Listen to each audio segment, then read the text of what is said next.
Halo teman-teman, salam sehat selalu untuk kita semua. Salam sejahtera.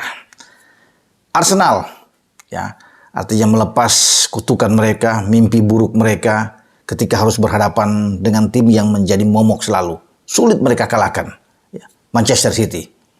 Jadi 8 musim, kalau kita dihitung sejak 2015, ini kemenangan pertama mereka menghadapi Manchester City. Gol dari Gabriel Martinelli di menit 86 itu menjadi suatu hal yang sangat baik, ya, terutama bagi pelatih Mikel Arteta yang juga setelah keluar. Arteta ini kan menjadi asisten dari Pep sejak 2016. Nah, ketika ia keluar pada 2019, tepatnya di 20 Desember, dia selalu sulit mengalahkan mentornya. Ya, kalah. Ya, dan akhirnya Arteta bisa mendapatkan kemenangan itu. Ketika bermain di depan publik mereka di Stadion Emirates kemarin malam, dan 3 poin ini terasa sangat penting untuk melambungkan mereka di posisi atas bersaing dengan klub London lainnya, Tottenham Hotspur, yang memiliki poin sama sebenarnya dengan Arsenal setelah Arsenal bisa memenangkan laga melawan City.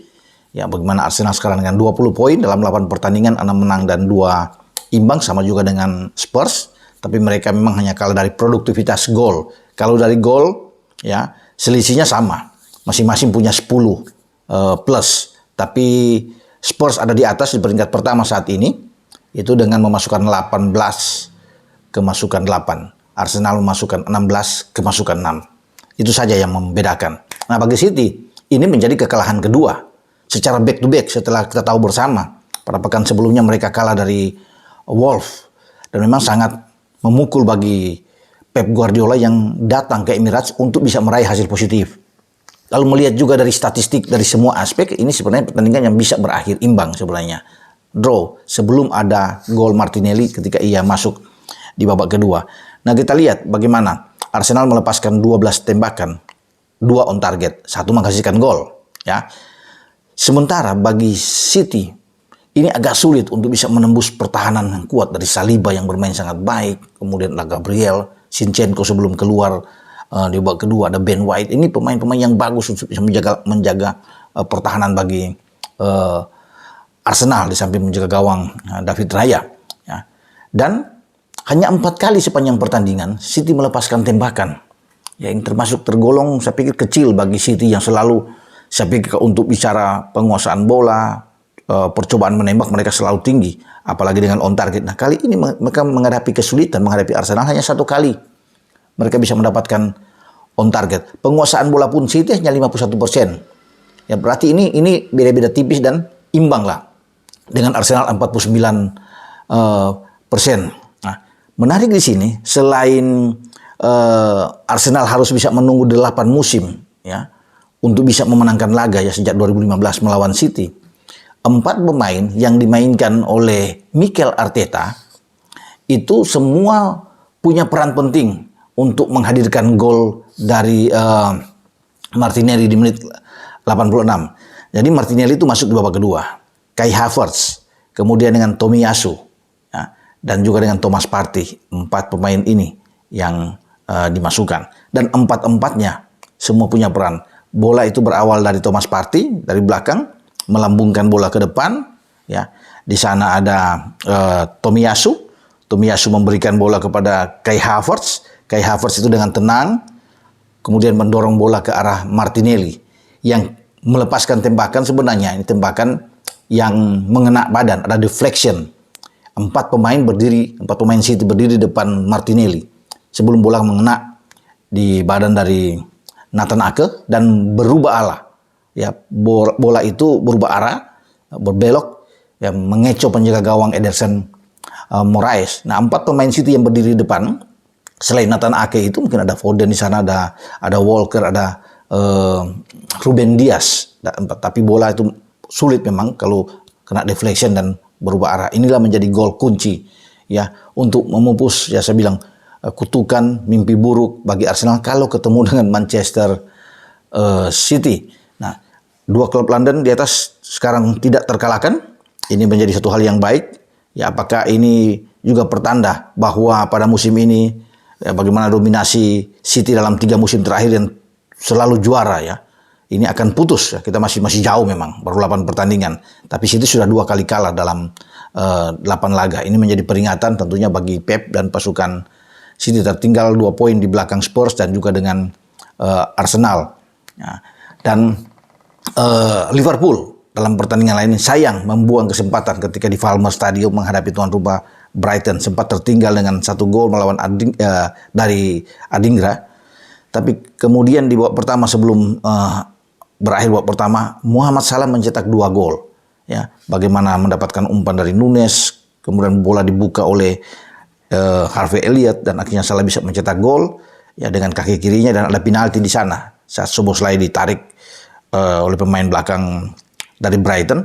Dan sebenarnya keunggulan ini bisa mendapatkan 3 poin. Sebelum di menit 76 kalau nggak salah itu, Lewis Dunk bisa memanfaatkan dari sebuah set piece untuk bisa menaklukkan Alisson Becker, dan 2-2 ini sayang memang kesempatan yang harusnya sudah 2-1 dan harus pupus, dan akhirnya harus membagi angka 2-2 di antara Brighton dan Liverpool, hanya 1 poin, sehingga Liverpool tertahan di posisi keempat ya, dengan Brighton itu di posisi ke-6, karena di posisi ke-5 itu ada Aston Villa.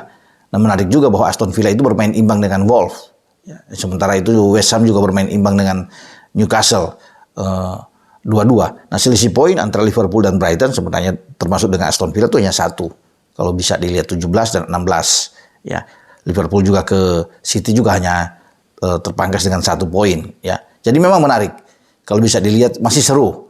Kalau persaingan yang ada di papan atas dari Spurs, Arsenal, kemudian dengan City, dan ada Liverpool, bahkan ada Aston Villa dan Brighton yang juga ada di bawah, ini bisa merangsek ke atas.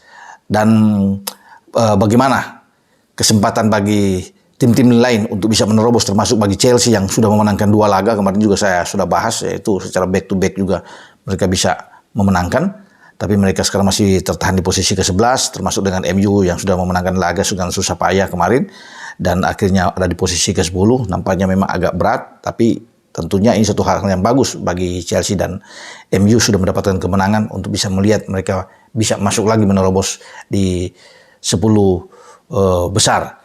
Nah, saya coba bergeser ke La Liga. La Liga itu enak kalau bisa dilihat.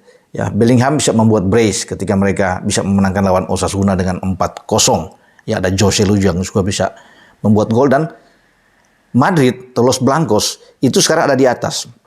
Unggul 3 poin dari juara bertahan Barcelona. Karena Barcelona kemarin tertahan. Ya. Bagaimana Granada bisa menang mereka dengan 2-2. Ini menjadi keuntungan bagi Madrid setelah mendapatkan 3 poin di kandang mereka.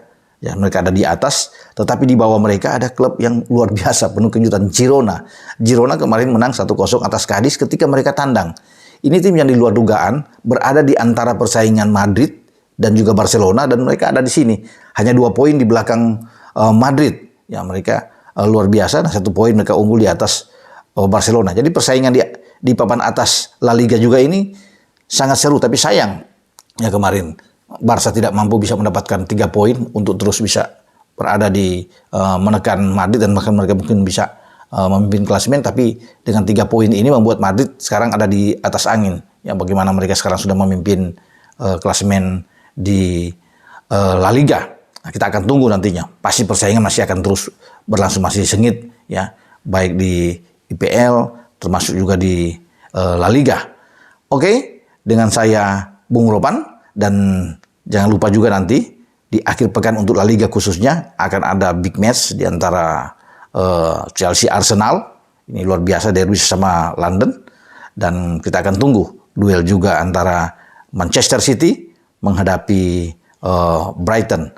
Sementara Liverpool juga akan derby Merseyside antara Liverpool dan Everton. Jadi untuk akhir pekan ini akan banyak pertandingan-pertandingan seru, sengit, yang melibatkan tim-tim papan atas. Dengan saya, Bung Ropan. Ciao.